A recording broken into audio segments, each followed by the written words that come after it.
Negara memastikan belum ada rencana perombakan kabinet di luar pergeseran posisi Wakil Menteri Keuangan yang akan ditinggalkan oleh Thomas Djuwandono.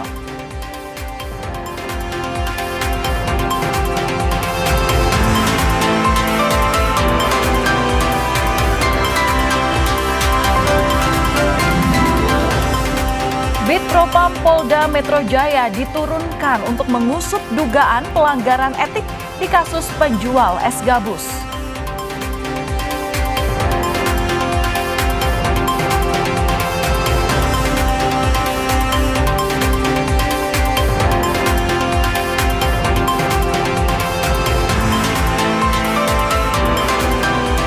DPR minta kasus suami korban jambret jadi tersangka dihentikan.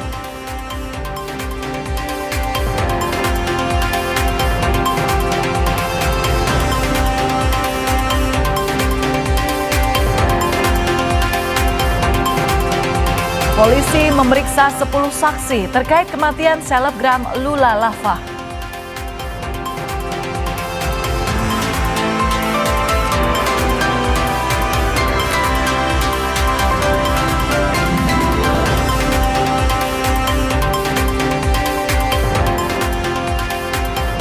Lubang besar di Aceh Tengah semakin meluas, jalan raya terputus dan infrastruktur listrik terancam.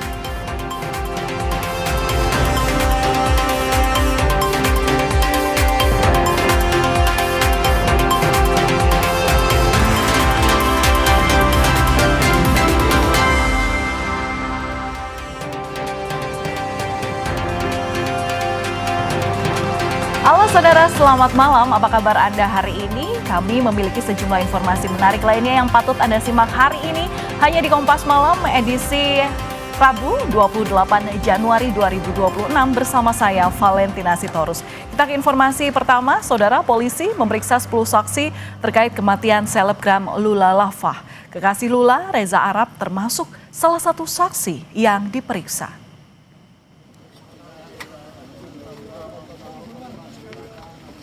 Sepuluh saksi yang telah diperiksa diantaranya ART dan supir Lula, pihak apartemen, personal asisten Lula, dokter yang memeriksa dan mengeluarkan surat kematian Lula, keluarga Lula, hingga kekasih Lula, Reza Arab.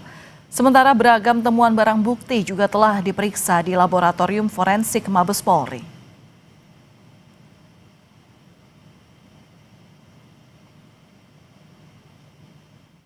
Sudah dilakukan pemeriksaan 10 saksi, mulai dari orang yang menemukan pertama, ART dan supir, termasuk ada 2 dari teknisi pihak apartemen, termasuk sudah melakukan pemanggilan terhadap kekasih almarhum, termasuk dengan personal asisten, dan rencana tindak lanjut proses pemeriksaan keluarga dari almarhum. Kita ke sorotan lain, saudara. Propam Polres Metro Jakarta Pusat memeriksa Babin Kamtipnas Kelurahan Kampung Rawa terkait kasus tuduhan terhadap pedagang es gabus bernama Sudrajat. Es kue jadul yang dulu kita pernah makan, nah sekarang harap hati-hati bagi orang tua ya Pak ya. Dispon dari bedak, dan yang ini berbahan dari agar-agar. Pemeriksaan secara internal untuk ada tidaknya pelanggaran prosedur atau etik dalam penanganan pedagang tersebut. Kabid Humas Polda Metro Jaya, Kombes Budi Hermanto bilang, hasil pemeriksaan sementara tidak ditemukan unsur adanya penganiayaan. Yang muda biar kamu ya, jangan anak kecil ya, kasihan tuh. Pelan. Kue. Apabila seorang anggota Polri melakukan pelanggaran baik itu kode etik, pidana, pasti ada sanksinya. Tapi kami minta waktu karena Bid Propam Polda Metro Jaya masih mendalami apakah ada unsur kesengajaan, apakah ada penganiayaan. Tapi disampaikan tadi malam oleh Kapolres Metro Jakarta Pusat tidak ada unsur penganiayaan. Tapi mungkin cara yang dilakukan oleh petugas tadi salah sehingga membuat suatu tindakan yang kontroversial. Busa kan ini? Kenapa kamu jual? Bahannya ngancur dari spon ya. Kapok, saya malas di Jakarta kapok.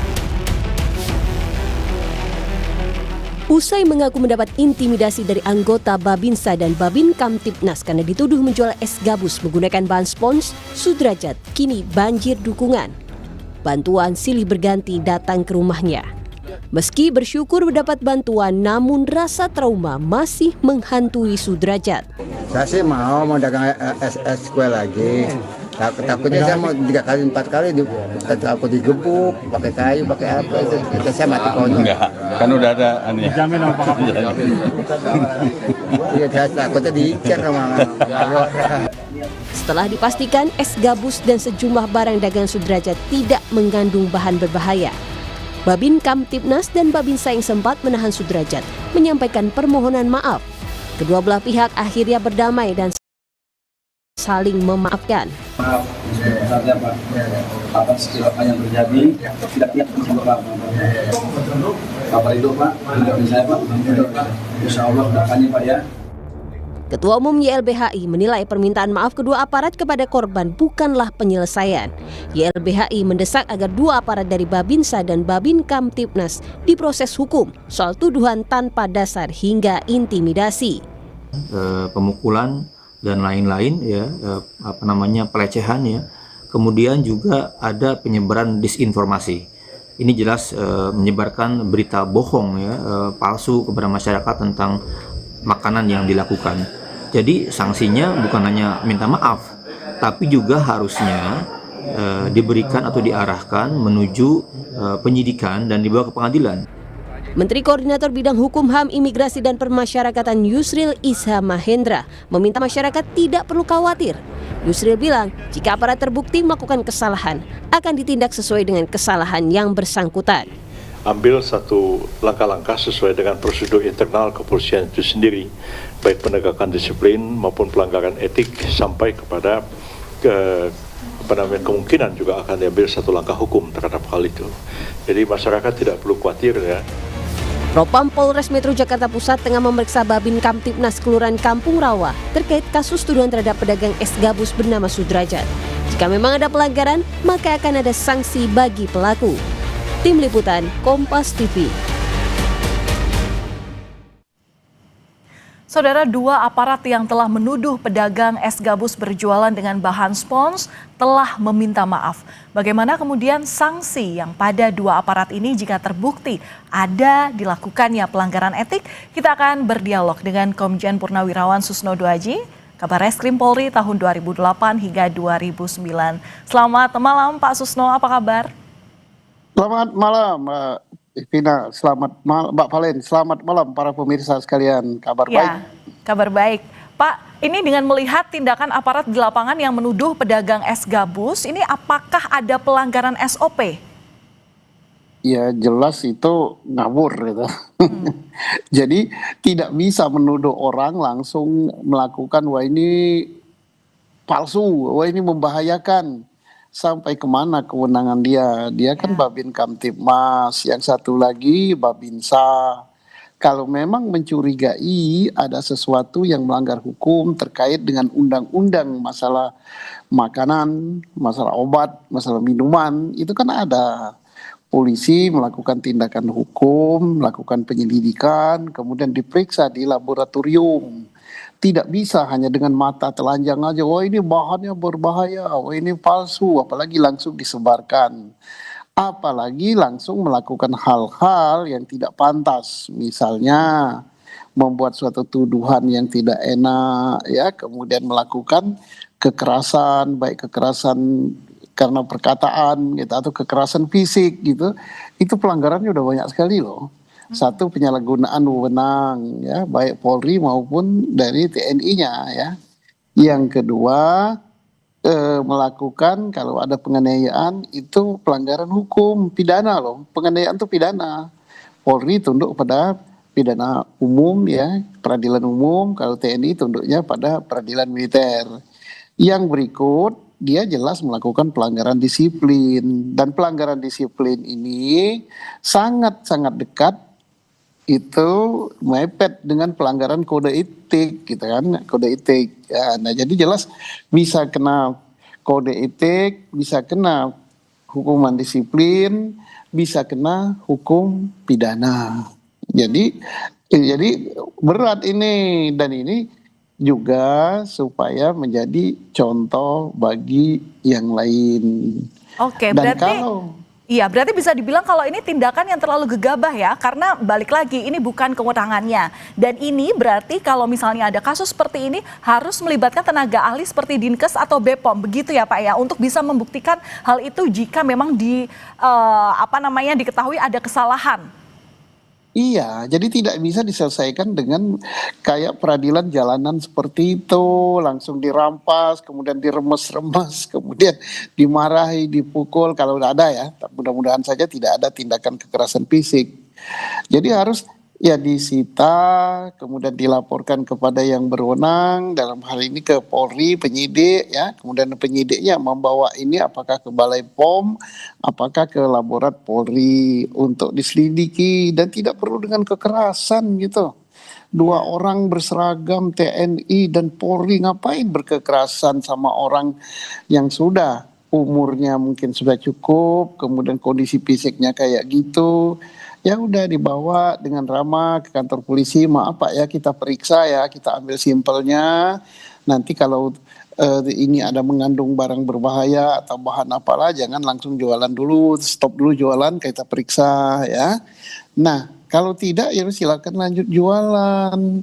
Jadi gitulah, inilah yang namanya untuk mereformasi lembaga Polri supaya tidak melakukan hal-hal yang sewenang-wenang yang menyakitkan hati rakyat gitu. Ya betul, meskipun ada laporan tapi ada proses penyelidikan yang itu sebenarnya harus diutamakan terlebih dahulu.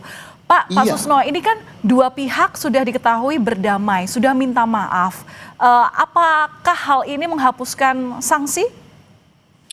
Ya, Termasuk damai bagus dugaan sekali, juga proses pidananya juga? Iya, minta maaf bagus, damai bagus, menunjukkan bahwa tidak ada dendam lagi. Tetapi penyelesaian perkaranya bukan dengan begitu.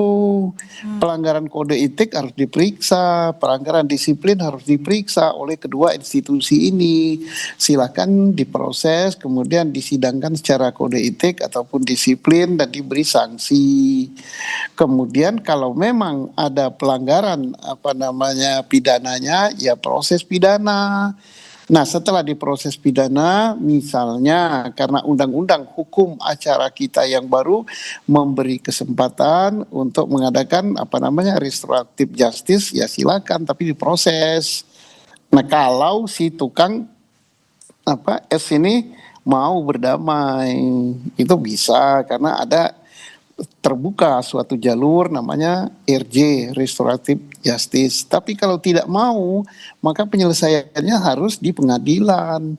Jangan sampai nanti aparat hukum justru seolah-olah mendapat keistimewaan. Oh, kalau aparat hukum yang melakukan kayak gitu nggak apa-apa, cukup dengan minta maaf. Nah, ini kan memberikan keteladanan yang tidak bagus gitu. Oke, Pak, tapi kalau ada pengakuan dari korban bahwa dirinya seolah dianiaya, kemudian juga ada intimidasi saat kejadian ini, berarti ini sudah masuk ranah pidana sebenarnya ya? Ya pidana, nah maka itu untuk membuktikan itu kan lakukan penyelidikan, periksa saksinya, periksa kalau memang dianiaya, dipisem gitu kan, untuk mengetahui penganiayaan ringan atau penganiayaan berat. Kan pisem yang harus jawab, tidak bisa dalam waktu yang pendek, wah udah selesai, sudah damai gitu, no. Kan nggak boleh ya, apalagi ini aparat itu harus menunjukkan yang bagus lah gitu ya. Jadi tidak boleh selesai, oh udah damai, udah selesai. Kok simpel sekali masalahnya. Oke, Pak, ini kan yang jelas kita ini kan ada polisi, kemudian juga ada TNI, kemudian kita juga bahas mengenai adanya reformasi Polri yang memang melindungi rakyat begitu ya, yang kan memang mereka dekat dengan rakyat seperti itu jargonnya. Apakah ini seolah sudah menjadi kultur? Ya, ini bukan kulturnya Polri dan bukan kulturnya TNI. Pimpinan TNI, Panglima TNI, baik Kepala Staf Angkatan, Kapolri, selalu menekankan kepada anggotanya untuk tidak menyakiti hati rakyat, untuk tidak sewenang-wenang, untuk tidak menyalahgunakan kekuasaan. Mereka adalah pelindung rakyat, bukan menjadi musuhnya rakyat, bukan menjadi orang yang melakukan perbuatan sewenang-wenang menyakiti hati rakyat, nggak boleh. Ini kan pada level bawah. Kalau level Kapolri, Panglima TNI, Kepala Staf, di mana-mana pidatonya, arahannya untuk semua anggota supaya tidak menyakiti hati rakyat. Bahkan termasuk itu di dalam kode etik masuk, kemudian sumpah prajurit masuk, sabta marga masuk, gitu kan. Nah, itulah yang harus dihayati. Tapi dengan adanya perilaku yang semacam ini, seolah-olah apa yang disampaikan di dalam kode etik Polri, apa yang disampaikan pengarahan pimpinan, ini menjadi sirna, gitu. Oke, Pak, apa yang perlu diperbaiki dengan adanya kasus ini untuk membalikan kepercayaan rakyat kepada TNI Polri? Ya, tegakkan aturan. Jangan menegakkan aturan itu adalah kepada rakyat kalau rakyat bersalah. Yang harus ditegakkan juga, bahkan lebih penting sebelum menegakkan aturan itu keluar adalah kepada di dalam tubuh sendiri. Ya, jadi tegakkan aturan pelanggaran karena mereka sudah melanggar kode etik, sudah melanggar disiplin, dan bisa juga terbukti nantinya melanggar pidana. Ya, proses. Gimana prosesnya? Oh, nanti kalau damai gimana? Lihat kasusnya, kalau ancamannya berapa, ada ketentuan restoratif justice bisa diselesaikan, tapi ada aturan hukumnya untuk menuju ke situ. Tidak langsung datang ketemu salaman, dah selesai ya, kita udah damai. Nggak bisa, nggak ada aturan gitu untuk pidana. Pidana itu kalau delik aduan dicabut, kalau bukan delik aduan berjalan sampai ke pengadilan kalau terbukti. Tetapi ada juga pintu yang dibuka, restoratif justice, itu ada syaratnya, yaitu permohonan maaf, dimaafkan, kemudian membuat pernyataan, kemudian ancaman hukumannya berapa, ada aturannya itu di hukum acara kita. Itu bisa, tapi diproses. Baik, kita akan melihat bagaimana proses transparansi utamanya untuk menegakkan keadilan lagi-lagi untuk bisa membuktikan dan membalikan kepercayaan dari masyarakat kepada TNI Polri. Terima kasih Kabar Reskrim Polri tahun 2008 hingga 2009. Komjen Purnawirawan Susnodo Aji sudah berbagi insight-nya, berbagi pandangannya kepada kami di Kompas Malam Kompas TV. Terima kasih, salam sehat selalu Pak. Saudara, buntut penetapan tersangka suami bela istri dari Jambret, DPR minta kasus tersebut untuk dihentikan.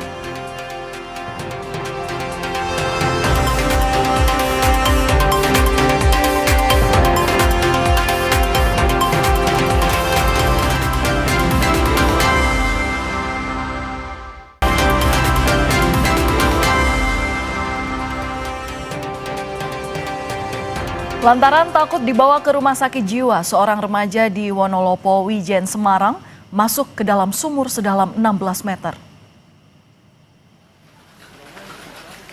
Remaja ini nekat masuk ke dalam sumur karena pihak keluarga memanggil dokter puskesmas untuk membantu memeriksa dan membawanya ke rumah sakit jiwa.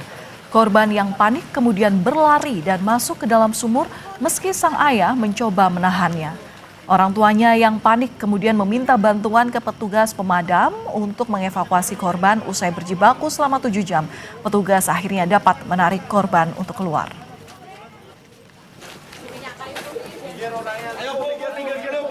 Tapi yang kami pastikan Mas Panji ini masih takut tenggelam. Jadi tadi kami melihat psikologisnya Mas Panji ini takut tenggelam, jadi kami ngambil cara yang lumayan ekstrim. Sumur itu kami coba isi air supaya Mas Panji bisa naik. Karena sumur ini diameternya kecil sekali, cuma 80 cm. Saudara Kapolres Sleman, Kombes Edi Setianto Erning Wibowo menyampaikan permintaan maaf kepada Hogi Minaya yang ditetapkan sebagai tersangka karena mengejar pelaku jambret pada April 2025. Permintaan maaf ini disampaikan oleh Edi dalam rapat dengar pendapat umum yang digelar oleh Komisi 3 DPR RI. Edi menyampaikan awalnya ia ingin menerapkan kepastian hukum atas meninggalnya 2 pelaku jambret yang kecelakaan lalu lintas saat dikejar oleh Hogi. Kini ia mengakui pasal yang diterapkan kurang tepat. Hogi jadi tersangka kasus lalu lintas karena dianggap lalai menghilangkan 2 nyawa, sedangkan kasus penjambretan dianggap gugur demi hukum karena 2 pelakunya tewas. Apa yang dirasakan saudara hoki itu sama sebenarnya yang kami rasakan, hanya kami pada saat itu hanya mau melihat kepastian hukum, ya. Namun rupanya penerapan pasalnya kami mungkin kurang tepat. Pada kesempatan ini kami mohon maaf kepada seluruh masyarakat Indonesia dan utamanya kepada Pak Yogi dan Ibu Arsita. Komisi 3 DPR sepakat proses hukum atas kasus Hogi Minaya yang ditetapkan sebagai tersangka karena berusaha mengejar pelaku jambret dihentikan. Hasil RDP menyimpulkan bahwa Hogi tak layak dijadikan tersangka dan peristiwa tersebut tidak bisa dinyatakan sebagai peristiwa pidana. Selain itu, Komisi 3 menyatakan hukum seharusnya bukan hanya soal kepastian, tapi juga mengedepankan keadilan. Komisi 3 meminta proses hukum atas kasus ini dihentikan. Tim kuasa hukum ya, yang kami hormati. Sleman, Polresta Sleman dan Pak Kajari Sleman, kita menemui fakta yang telah amat jelas bahwa terhadap Pak Hogi ini tidak layak untuk ditetapkan sebagai tersangka dan terhadap peristiwa tersebut tidak layak untuk dinyatakan sebagai peristiwa pidana. Karena itu tadi kami membuat kesimpulan meminta agar ya perkara ini dihentikan. Jadi bukan RJ ya, dihentikan. Peristiwa matinya dua penjambret itu ada konteksnya dengan kejadian penjambretan itu. Bukan situasi yang terpisah. Ya, satu kasus, satu perkara. Ini kok tiba-tiba jadi dua? Ini mindset berpikir ya, kerangka berpikir ya. Ya, jadi kalau menurut saya sudah salah kaprah dari awal. Pak Ketua, bagi saya tidak ada kasus lalu lintas itu. Ya, yang ada kasus penjambretan terungkap, terbukti, tersangka meninggal dunia, kasus tutup. Saya minta kasus ini dihentikan. Usai rapat bersama Komisi 3 DPR RI, Kepala Kejaksaan Negeri Sleman Bambang Yunianto menyatakan siap untuk menjalankan kesimpulan rapat yang meminta perkara Hogi Minaya dihentikan demi hukum. Mengenai mekanismenya masih menunggu keputusan pimpinan. Pada intinya kami akan melaksanakan kesimpulan yang sudah disepakati bersama dalam kesempatan rapat siang ini tadi. Dan untuk mekanismenya kami akan segera menunggu petunjuk pimpinan. Kami akan segera melaporkan ini dan untuk mekanismenya nanti penghentiannya kita menunggu gitu secepatnya. Arsita yang merupakan istri Hogi Minaya menyampaikan terima kasih kepada seluruh pihak dan masyarakat Indonesia yang sudah membantunya untuk mencari keadilan untuk sang suami. Arsita lega sang suami bebas dari status tersangka. Ya. Alhamdulillah saya ucapkan terima kasih kepada seluruh masyarakat Indonesia yang sudah memberi atensi kepada kami. Alhamdulillah saya dan suami mendapatkan keadilan seadil-adilnya. Suami saya pada hari ini mendapatkan keadilan, kebebasan yang dari pertama kami minta. Alhamdulillah matur nuwun untuk Bapak pimpinan DPR yang sudah benar-benar mengayomi kami, mendengar kami. Saya ucapkan terima kasih untuk seluruh lapisan masyarakat Indonesia. Matur nuwun, matur nuwun. Kita ke informasi lain, Saudara, polisi menangkap 2 pelaku residivis penipuan bermodus ganjal ATM di Cikarang Utara, Bekasi, Jawa Barat. Total kerugian korban mencapai 619 juta rupiah. Ini adalah momen saat pelaku menjalankan aksinya di sebuah gerai ATM di Bekasi, Jawa Barat. Pelaku berpura-pura membantu korban yang kesulitan mengambil uang tunai karena slot kartu ATM terganjal. Saat berhasil mengintip PIN ATM korban, pelaku pun menukar ATM milik korban dengan kartu imitasi, lalu menguras tabungan korban. 2 pelaku ditangkap di 2 lokasi yang berbeda, yakni di Cikarang Utara, Bekasi, dan Pademangan, Jakarta Utara. Keduanya merupakan residivis di kasus yang sama.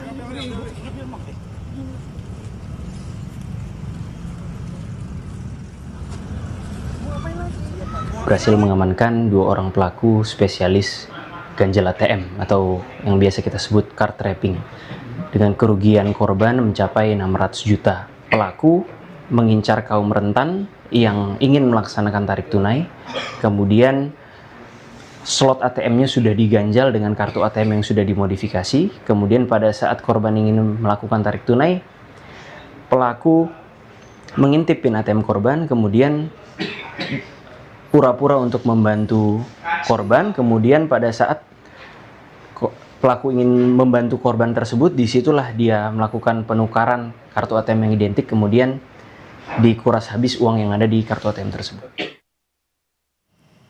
Saudara, lubang besar di Aceh Tengah semakin meluas. Kini jalan raya terputus dan infrastruktur listrik terancam. Informasinya akan kami hadirkan usai jeda.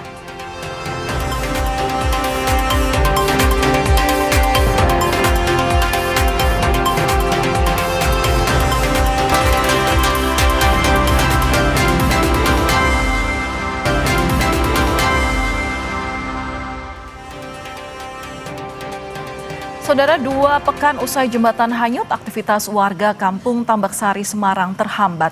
Untuk menyeberang sungai, warga menggunakan perahu rakit. Warga harus mengantri dan berhati-hati untuk menaiki rakit. Tak sedikit pelajar sempat terjatuh saat menyeberang, namun warga tak punya pilihan lain untuk menggunakan rakit. Sekitar 300 kepala keluarga terisolir usai jembatan hanyut. Warga berharap pemerintah segera membangun jembatan permanen.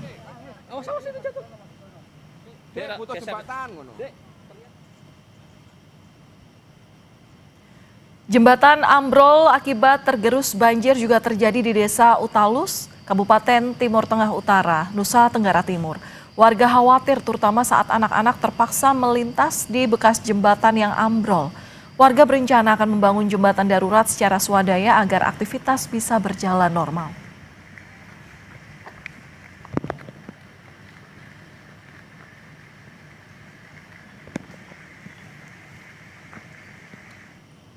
Yang juga jadi sorotan, saudara, lubang raksasa di Aceh Tengah semakin meluas hingga memutus akses jalan, hingga mengancam infrastruktur listrik. Visual udara menunjukkan lubang raksasa dampak longsor yang sudah memutus akses jalan di Aceh Tengah. PLN menyiagakan tower darurat sebagai pengganti sementara tower utama yang terancam terkena dampak. Sementara untuk akses transportasi warga dialihkan ke jalan alternatif.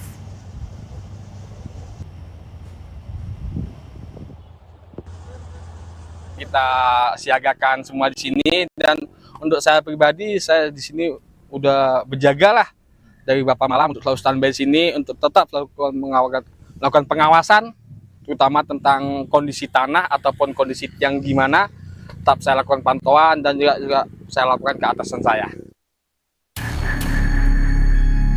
Kemunculan sinkhole di Aceh Tengah menjadi sorotan sejak pertengahan Januari 2026. Saat itu, tanah ambles yang membentuk lubang besar muncul di Desa Pondok Bali, Kecamatan Ketol, Aceh Tengah. Awalnya jarak lubang besar tersebut hanya sekitar 3 meter dari badan jalan. Penanganan terkait amblesnya tanah terus dilakukan demi keselamatan warga. Itu kan daerah itu cukup berat ya.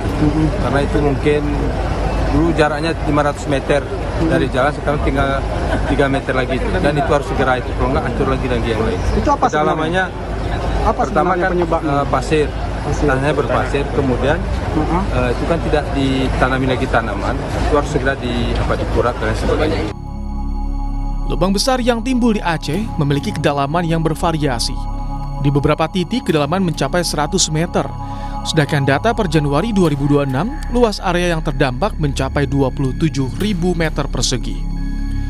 2 pekan berlalu, tanah ambles di Aceh Tengah semakin meluas hingga memutus akses jalan. Tim Liputan Kompas TV.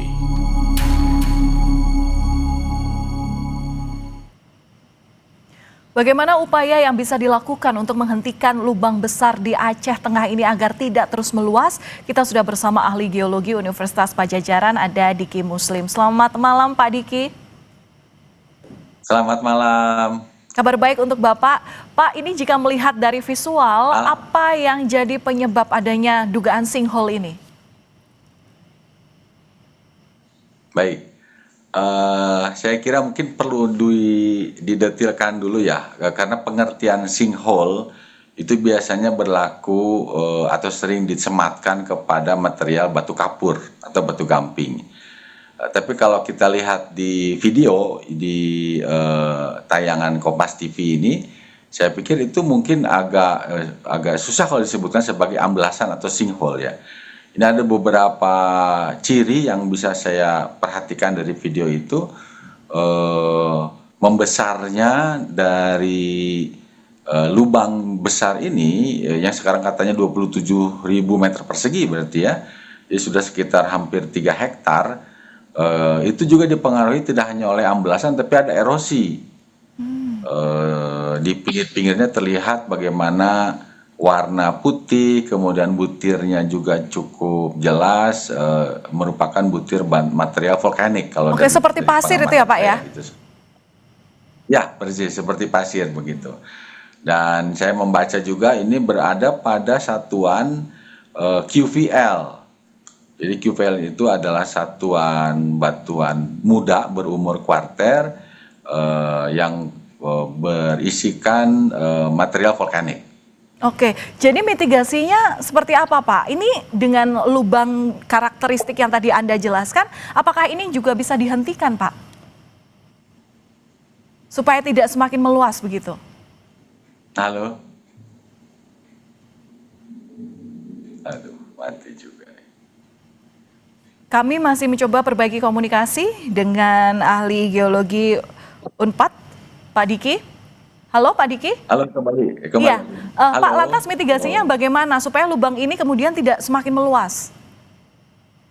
Baik, jadi kalau mitigasi yang kita maksud sebagai pengurangan risiko bencananya, maka kita akan berhadapan dengan sejumlah faktor yang menjadi risiko itu. Salah satu faktor yang bisa menjadi catatan kita tentang mitigasi ini adalah atau mengurangi risiko ini adalah memindahkan penduduk misalnya atau memindahkan infrastruktur.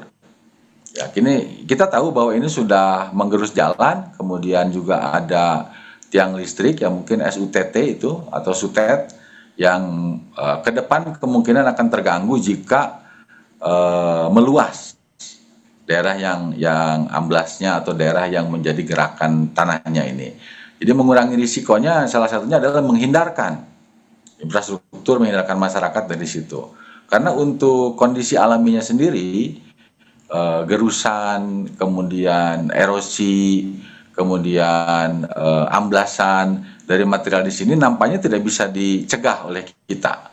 Jadi itu ada proses alam. Sehingga mengurangi risikonya ya gitu tadi, memindahkan infrastruktur dan kepentingan kita di situ. Berarti artinya di dekat wilayah ini itu juga tidak bisa ditinggalin warga Pak. Radius aman warga untuk tinggal di sini berapa kilometer? Oke, baik. Kalau ingin tahu radiusnya barangkali kita harus memetakan rinci dulu. Ada pemetaan detail namanya.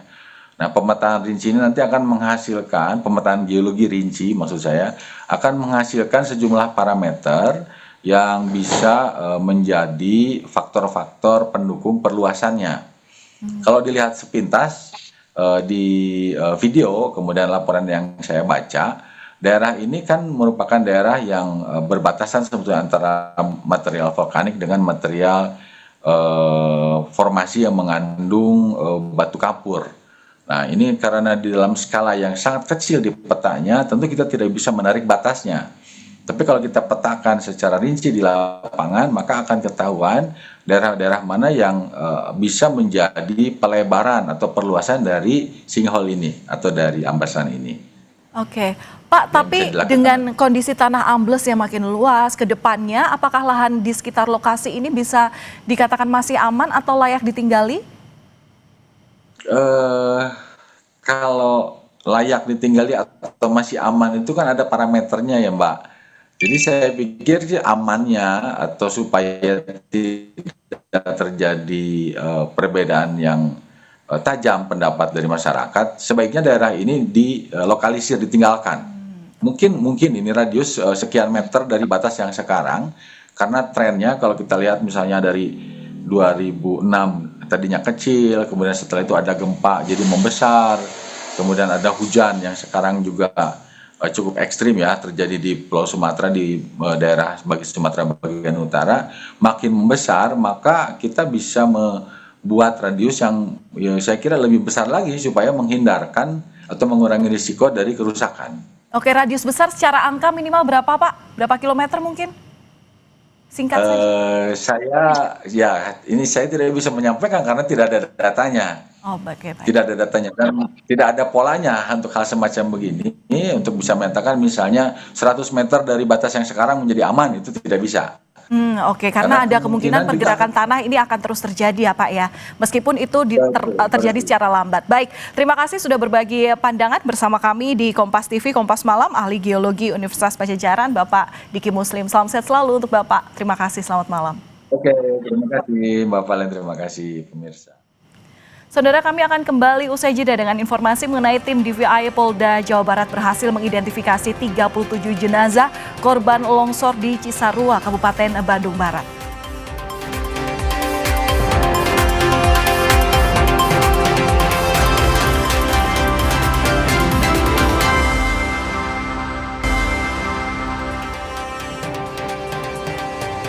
Saudara, hingga Rabu malam, tim DVI Polda Jabar berhasil mengidentifikasi 37 jenazah korban longsor di Cisarua, Kabupaten Bandung Barat.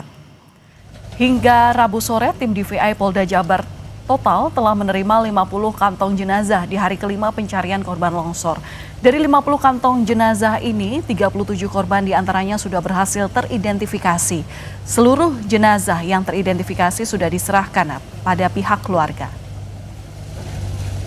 Jadi update terakhir sampai jam 17.55 ini, ya, dari jenazah yang kemarin kita dapatkan, itu yang sudah teridentifikasi 37 dari 50 kantung jenazah. Demikian Mas Pita. Semua sudah diserahkan ke pihak keluarga? Semua sudah diserahkan ke pihak keluarga. Ratusan warga korban longsor di Cisarua, Kabupaten Bandung Barat masih bertahan di posko pengungsian dengan fasilitas terbatas. Pemerintah pun menyiapkan skema relokasi permanen untuk memastikan warga tidak kembali menempati wilayah tersebut dan akan mengembalikan lahan menjadi hutan. Lalu bagaimana tanggapan pengungsi atas rencana tersebut? Berikut laporan jurnalis Kompas TV Mita Handayani dan juru kamera Reza Pratama. Sudah hari kelima para korban longsor Cisarua, Kabupaten Bandung Barat bertahan di posko pengungsian Desa Pasir Langu, Kabupaten Bandung Barat. Dan untuk mengetahui bagaimana kondisi mereka, saya akan berbincang dengan salah satu pengungsi yang ada di sini. Halo Ibu, selamat malam. Ibu, namanya siapa Bu? Ibu Teti. Ibu Teti. Ibu Teti, bagaimana kondisi kesehatan di hari kelima tempat pengungsian ini? Sekarang mah lagi sakit, lagi demam gitu. Demamnya tinggi katanya, kata dokter gitu, udah diperiksa. Tapi sudah diperiksa Ibu ya? Ibu sudah dapat bantuan apa saja? Banyak sih, baju, terus dalaman, sembako gitu, udah makanan ringan, udah gitu, pokoknya banyak aja gitu. Apa yang kira-kira masih diperlukan Bu? Ya saya bingung gitu, nanti kalau pulang ke depannya gimana buat kerja itu. Jadi kehilangan pekerjaan gitu. Tapi memang untuk kawasan rumah Ibu yang berpotensi terkena longsor susulan gitu. Iya. Nah, bagaimana Bu? Ibu sendiri apakah bersedia direlokasi Bu? Bersedia. Iya. Ibu, ya? Kemanapun tempatnya Ibu bersedia? Iya. Nah, tapi untuk mata pencaharian Ibu sendiri seperti apa nih Bu? Saya ke kebun, kerja di kebun orang gitu. Bu, kan rencananya memang pemerintah selain merelokasi warga yang ada di sini juga nanti akan mengembalikan fungsinya menjadi hutan kembali. Berarti nanti secara tidak langsung mata pencaharian Ibu yang biasa bekerja di kebun itu akan hilang. Lalu nanti bagaimana Bu? Sudah terpikirkan nanti ke depannya akan seperti apa? Makanya Ibu bingung gitu. Belum, iya bingung gitu. Jadi apalagi Ibu kan nggak punya suami gitu, jadi ya bingung banget gitu. Baik, terima kasih ibu-ibu sudah bersedia bercerita dengan kami mengenai kondisi nanti seperti apa. Baik. Ya, itu tadi perbincangan saya dengan para pengungsi yang ada di sini, walaupun memang belum mengetahui bagaimana rencana ke depannya karena mata pencaharian mereka nantinya tidak bisa bekerja di sana lagi. Namun yang satu yang mereka yakini, yang penting mereka dapat hidup dengan aman terlebih dahulu di tempat yang lebih aman dibandingkan saat ini. Mita Handayani, Reza Pratama, Kabupaten Bandung Barat, Jawa Barat.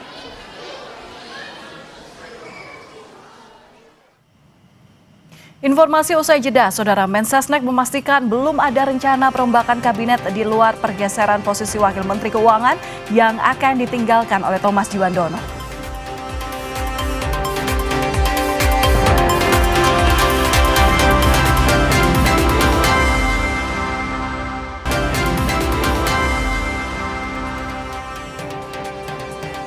Menteri Sekretaris Negara Prasetyo Hadi memastikan belum ada rencana perombakan kabinet di luar pergeseran posisi Wakil Menteri Keuangan yang akan ditinggalkan oleh Thomas Djuwandono. Prasetyo bilang pergantian orang di kabinet hanya untuk mengisi jabatan Wakil Menteri Keuangan yang ditinggalkan Thomas Djuwandono usai Thomas resmi menjabat sebagai Deputi Gubernur Bank Indonesia. Namun belum ada rencana atau pembicaraan terkait reshuffle menteri lainnya di internal kabinet. Reshuffle adalah karena ada proses beralihnya jabatan Wakil Menteri Keuangan menjadi Deputi Gubernur Bank Indonesia yang kemarin telah melalui proses fit and proper test di DPR. Itu benar, artinya ada jabatan Wamenkeu yang ditinggalkan oleh beliau karena penugasan ke tempat yang lain. Nah, itu akan diisi. Belum. Kan belum selesai proses deputi Gubernur BI-nya kan belum selesai. Bulan ini atau Februari secepatnya. Ya, tunggu dulu lah, belum. Yang terkait dengan reshuffle menteri-menteri Menko lainnya gimana? Nggak ada. Tetap itu 2 wamen atau 3 wamen? Belum.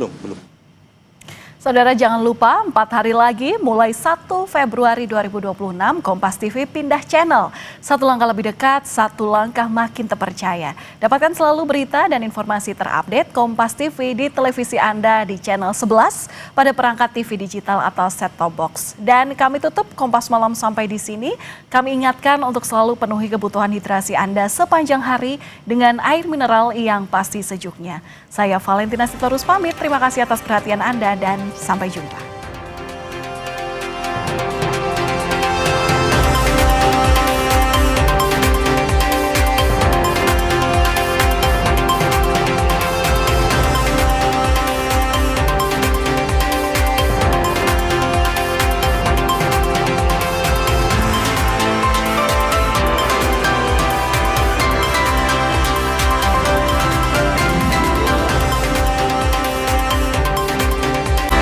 Terima kasih Anda telah menyaksikan Kompas Malam.